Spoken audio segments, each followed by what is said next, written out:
Bonjour à tous, mon nom est Lauriane Parnaud, je suis nutritionniste à la clinique nutritive. Salut tout le monde, moi c'est Raymond Jaletanier, je suis spécialiste du conditionnement physique et propriétaire du centre X10 Performance. Aujourd'hui, on va parler, en fait, on commence une petite série de challenges en nutrition. Le premier challenge qu'on vous donne, c'est de repenser vos déjeuners. Donc cette semaine, je vous donne quelques trucs pour avoir des déjeuners nutritifs qui peuvent être préparés en un rien de temps. Parce qu'on le sait, l'hiver est à nos portes, on a un petit peu moins de luminosité, ça peut être un peu plus tentant de rester sous nos draps le matin, mais je vais vous proposer certaines astuces qui vont vous permettre d'économiser du temps, mais de quand même vous assurer de prendre des déjeuners nutritifs et d'avoir de l'énergie pour faire votre journée. Le premier truc que je donne aux gens, c'est de se préparer la veille. C'est de penser à comment est-ce que mon futur moi va m'aimer si je me prends un petit peu d'avance. Ça peut être aussi simple que de préparer le café, donc de mettre l'eau dans la cafetière, de mettre le café. Comme ça, quand on se lève le matin, on a simplement à démarrer la machine pour un bon café chaud en un rien de temps. Si souvent, j'entends des gens qui vont me dire « mais j'ai pas nécessairement le temps de commencer à me faire frire des œufs, j'ai pas vraiment le temps le matin », mais ça, on est préparé d'avance.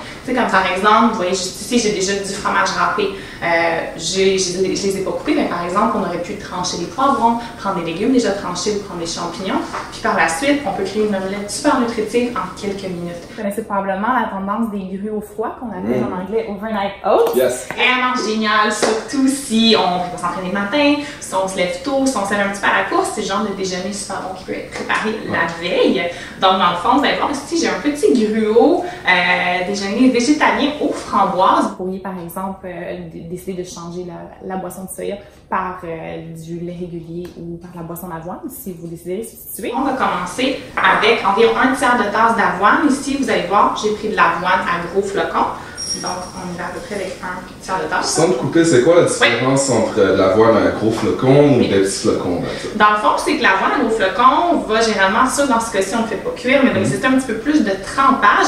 C'est que dans le fond, moins l'avoine est transformée, si on veut, plus lent il va être à digérer. Donc, c'est intéressant, surtout pour les personnes qui, par exemple, veulent mieux gérer leur glycémie ou les gens qui sont portés à les gens qui sont diabétiques, ça va être intéressant. Mais aussi, en fait, juste parce que l'énergie qui va être procurée dans ça va être un petit peu plus longue. Donc, j'ai mis un tiers de tasse. Vous pourriez facilement doubler, tripler la recette, en préparer plusieurs pour la semaine. Ça se conserve très, très bien, 3 à 4 jours. Là, par la suite, je vais mettre environ une demi-tasse de boisson de soya. Je vais mettre juste ici, c'est bien important d'en prendre une qui est enrichie. Je vais mettre par la suite environ une cuillère à soupe de graines de lin moulues. Vraiment important de les moudre parce qu'on ne peut pas absorber en fait les oméga 3 s'ils ne sont pas moulus. Oh. Même chose avec les graines de chia. Bon truc, tu peux les acheter soit déjà moulus ou soit les moudre dans le petit moule en café puis les garder au congélateur. Comme ça, tu peux juste les en mettre dans tes céréales le matin. Super rapido presto, on aime ça. J'utilise des graines de citrouille. Moi, j'avais des amandes effilées sous la main, fait que c'est ce que j'ai décidé de mettre. J'en ai mis à peu près une petite cuillère à soupe. Je vais mettre par la suite environ une demi-tasse de fruits surgelés. Si je choisis des framboises, ça pourrait être des mangues, ça pourrait être vraiment ce que vous avez sous la main.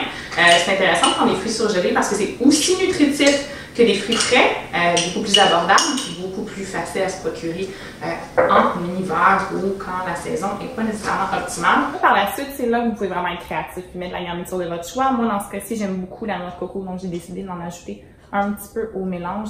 Vous pourriez mettre des graines de chia si vous en avez sur la main. Vous pourriez mettre, si vous vouliez peut-être ajouter un petit peu de protéines, vous pourriez très facilement servir du yogourt grec sur votre gruau le matin même ou mettre des graines de chanvre si vous voulez garder une option végétalienne dans le gruau la veille. Donc, on va vraiment laisser ça juste ici. Idéalement, on demande, ce serait intéressant au moins que le gruau puisse tremper, pas tremper. Ensuite, un petit gruau comme ça, super simple, on peut le savourer la journée même. Si on pourrait être créatif, si vous voyez ici j'ai mis des kiwis frais, on pourrait rajouter des petits fruits si on veut vraiment aller acheter un petit peu de couleur. Puis, intéressant, les petits fruits sont une super bonne source de fibres.